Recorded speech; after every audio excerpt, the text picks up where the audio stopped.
എല്ലാവർക്കും നമസ്കാരം. ആസന്നമായ ലോക്സഭാ തെരഞ്ഞെടുപ്പ് മറ്റന്നാൾ വരുന്ന വെള്ളിയാഴ്ച കാലത്ത് 7 മണി മുതൽ ആരംഭിക്കുകയാണ്.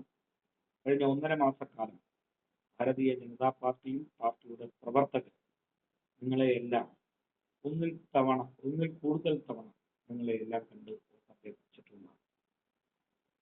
ഒരു ജനപ്രതിനിധി എന്നുള്ള നിലക്ക് വോട്ടർ പട്ടിക പരിശോധന മുതൽ വോട്ടർ പട്ടികയിൽ എൻ്റെ വാർഡിലെ മുഴുവൻ ജനങ്ങൾക്കും വോട്ടവകാശം എന്ന ലക്ഷ്യത്തിൽ പ്രവർത്തിക്കുകയും വോട്ടർ പട്ടികയിൽ പേര് ചേർക്കുക മുതൽ ഇന്ന് എല്ലാ വീടുകളിലും വോട്ടർ സ്ലിപ്പ് വരെ എത്തിക്കാനുള്ള ഒരു ശ്രമം എൻ്റെ ഭാഗത്തു നിന്ന്.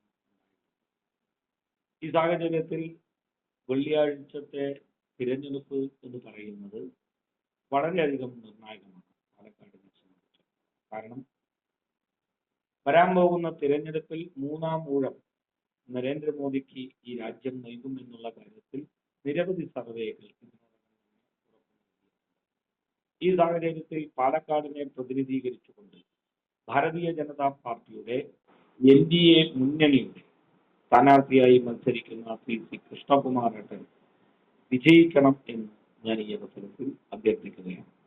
കാരണം നരേന്ദ്രമോദിയുടെ 10 വർഷത്തെ ഭരണം നിരവധി സാധാരണക്കാർക്ക് ഗുണകരമാകുന്ന പദ്ധതികളാണ് നടപ്പിലാക്കിയിട്ടുള്ളത്. എല്ലാവർക്കും ബാങ്ക് അക്കൗണ്ട് മുതൽ എല്ലാവർക്കും വീട്, വൈദ്യുതി, ശൗചാലയം, കുടിവെള്ളം വരെയുള്ള സാധാരണക്കാരന്റെ അടിസ്ഥാനപരമായ ആവശ്യങ്ങൾ നിറവേറ്റാൻ രാജ്യത്തെ കോടിക്കണക്കിന് ജനങ്ങൾക്ക് ഉപകാരപ്രദമായിട്ടുണ്ട് എന്നുള്ളത് വളരെ വ്യക്തമാണ്. പാലക്കാട് നഗരസഭ ഭരിക്കുന്ന BJPയും കഴിഞ്ഞ 8-9 കൊല്ലത്തിന്റെ ഇടവേളയിൽ ഏകദേശം 4000-ഓളം ജനങ്ങൾക്ക് വീടുകൾ നിർമ്മിച്ച് നൽകാൻ സാധിച്ചു. ആയിരക്കണക്കിന് വീടുകൾക്ക് കുടിവെള്ളം നൽകാൻ സാധിച്ചിട്ടുണ്ട്. ഇതേപോലെ തന്നെ ശൗചാലയം നിർമ്മിച്ച് നൽകാൻ സാധിച്ചിട്ടുണ്ട്. തെരുവോര കച്ചവടക്കാർക്ക് മാത്രമായി അവർക്കൊരു അംഗീകാരം നൽകുന്ന തരത്തിൽ നിരവധി ആയിരക്കണക്കിന് തെരുവോര കച്ചവടക്കാരെ രജിസ്റ്റർ ചെയ്ത് അവർക്കുള്ള സ്വാനിധി പോലുള്ള സഹായങ്ങൾ എത്തിച്ചു നൽകാൻ നമുക്ക് സാധിച്ചിട്ടുണ്ട്.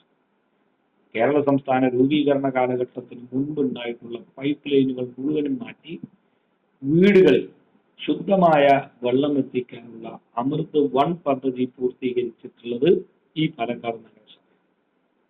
ഇതെല്ലാം നമുക്ക് സാധിക്കുന്നത് മോദിയുടെ ഗ്യാരണ്ടിയിൽ തന്നെയാണ്.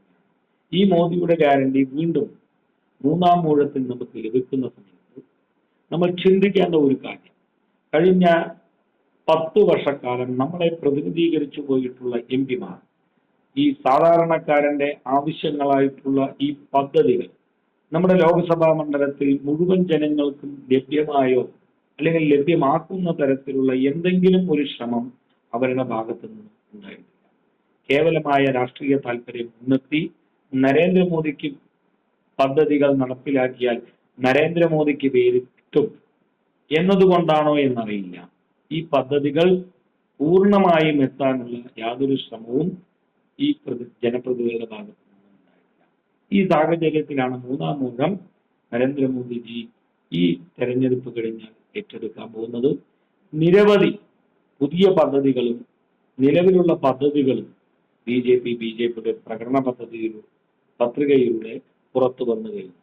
ഈ പദ്ധതികളെല്ലാം ഈ ലോക്സഭാ മണ്ഡലത്തിലെ മുഴുവൻ ജനങ്ങൾക്ക് ലഭ്യമാകണമെങ്കിൽ NDAയുടെ നേതൃത്വത്തിലുള്ള BJPയുടെ നേതൃത്വത്തിലുള്ള നിങ്ങളുടെ പ്രിയങ്കരനായ സ്ഥാനാർത്ഥി ശ്രീ കൃഷ്ണകുമാർ ഏട്ടൻ തന്നെ വിജയിക്കണം. വരുന്ന 26-ാം തീയതി താമര അടയാളത്തിൽ വോട്ട് രേഖപ്പെടുത്തിക്കൊണ്ട് വമ്പിച്ച ഭൂരിപക്ഷം ശ്രീ കൃഷ്ണകുമാറിന് നൽകാൻ നമുക്ക് സാധിക്കണം എന്നുള്ളത് ഒരിക്കൽ കൂടി ഈ അവസരത്തിൽ ഞാൻ അഭ്യർത്ഥിക്കുകയാണ്.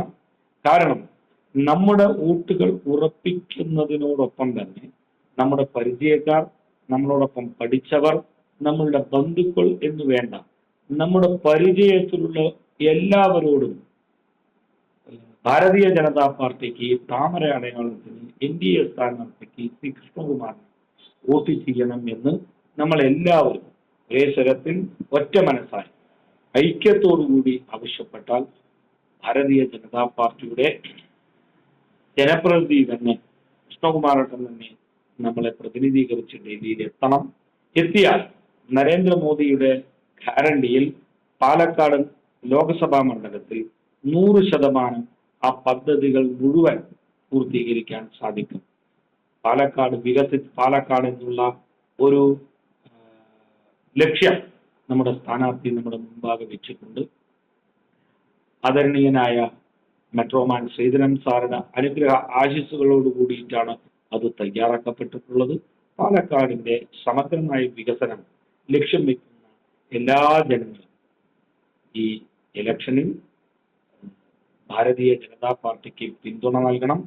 താമര അടയാളത്തിന് വോട്ടുകൾ രേഖപ്പെടുത്തണം. സി കൃഷ്ണകുമാരേട്ടനെ വിജയിപ്പിക്കണം എന്ന് ഒരിക്കൽ കൂടി അഭ്യർത്ഥിച്ചുകൊണ്ട് എന്റെ വാക്കുകൾ നിർത്തുന്നു. നന്ദി, നമസ്കാരം.